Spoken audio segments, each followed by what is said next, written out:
こんにちは、アンナスです。今日はチェーンフェザーステッチの刺繍を説明しようと思います。それでは手元の方にどうぞ。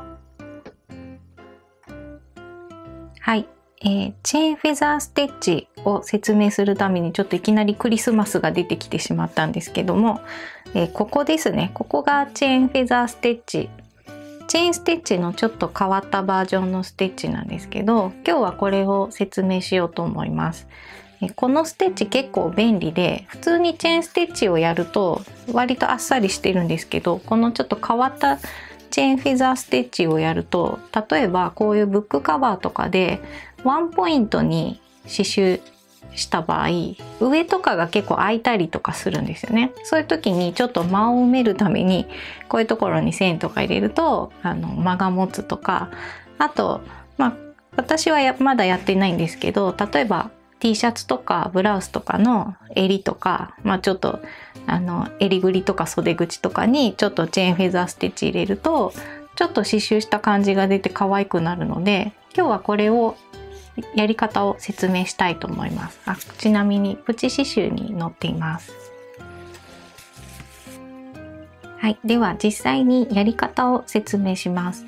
チェーンステッチの場合だと1本線がピーと引いてあれば、その上にただひたすら刺せば成立するんですけど、チェーンフェザーステッチの場合は、4本線をちゃんと引いておかないと、1本線の上に間隔だけでやろうとすると結構幅とかがバラバラになったりとかするので、必ず4本いります。で、だいたい私は6本取りでしか刺繍したことないんですけど、チェーンステッチの場合は自分で線を引く場合、だいたい3ミリから4ミリぐらい、3ミリですね。3ミリから4ミリぐらいの間の幅のを4本入れてください。これでだいたい6本取りぐらいになります。なのでもうちょっと細くする方はもうちょっと狭くした方がいいんですけど、あんまりね細い糸でチェーンフェザーやると葉っぱみたいな感じが出にくいというか、チェーンステッチの丸い部分がものすごい細かくなってしまうので、6本取りでいいんじゃないかと思います。で、玉留めで始めますね。で、進行方向はこうではなくってこうですね。では始めます。まず普通にチェーンステッチを端からしていくので、まず、この4本線の一番端っこに糸を出します。で、斜め45度ぐらいの角度でチェーンステッチを1つ作ります。でもこれが葉っぱの状態になるんですけど、で普通だとこの端に針を落とすとレゼレージステッチになるんですけど、この延長線上の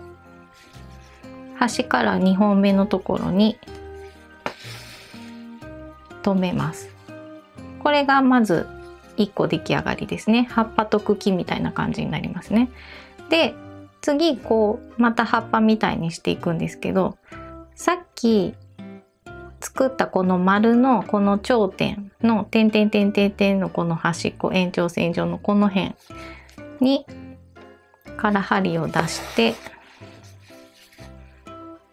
で同じところに刺して、さっきのその最後の留めのステッチと重なるところに針を出してかけて引っ張る。こうすると2つ目のチェーンステッチができました。で、さっきみたいにこの延長線上に針を刺して、もうこの繰り返しです。だから、ここですね。で、同じ穴に針を入れて、この45度でチェーンステッチを作って、でこの延長線上に刺す。これをずっとやっていくとチェーンフェザーステッチ、葉っぱみたいにできていきます。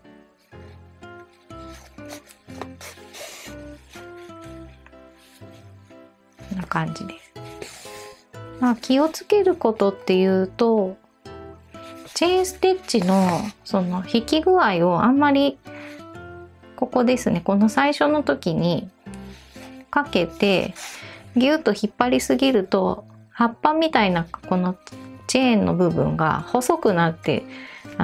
細い葉っぱになるんで、やっぱ丸い葉っぱの方が可愛いから、ちょっとこういつも10で引っ張るとしたらちょっと9とか8ぐらいにとどめておいて、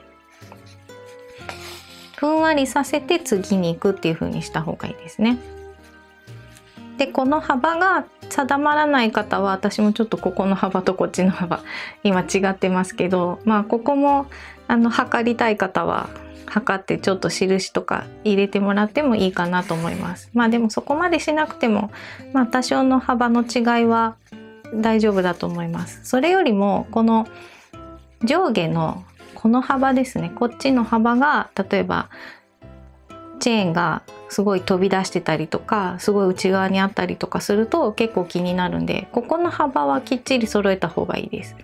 だけど葉っぱ一つ一つの間隔に関してはそこまで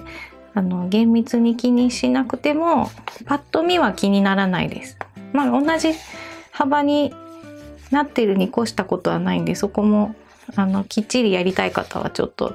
何ミリとか印つけてやっていってもいいと思います。で直線の場合はこれまっすぐ定規で長さ測って下書きしたんですけど、ちょっと難しいんですけど、フリーハンドだと丸くねする場合とか、丸くしてこう円に刺繍したりするのもすごく可愛いと思います。あと同じ色でやると分かりづらいかもしれないですけど、どこかにフレンチノットとか入れても可愛いと思います。フレンチノットを間に作っていくと、なんか木の実というかちょっと見えづらいですね。お花というか実というか、白とかねピンクとか可愛い色で入れてもらって、なんか何個置きとか自分で決めて、その通りにフレンチノットをこうランダムに入れていくとまたお花みたいになって、だからもうこれだけでリースができたりしますね。チェーンフェザーステッチと、フレンチノットステッチだけで下書きそんな絵とか描けなくてもこうきちっと定規で測ればリースとかも作れるので、ちょっと面白いステッチかなと思います。これを葉っぱでもフェザーステッチっていうから葉っぱの刺繍と思ってみんなやってるんだと思うんですけど、これはなかなかいろいろ使えると思うので、ちょっと覚えておくと便利だと思います。はい、一応最後までやってみました。もうちょっと下書きの線を消すともっと可愛くなると思うんですけど、フレンチノット入れるとこんな感じですね。なので皆さんぜひいろいろ使ってみてください。以上です。いかがでしたか？チャンネル登録もよろしくお願いします。それではさようなら。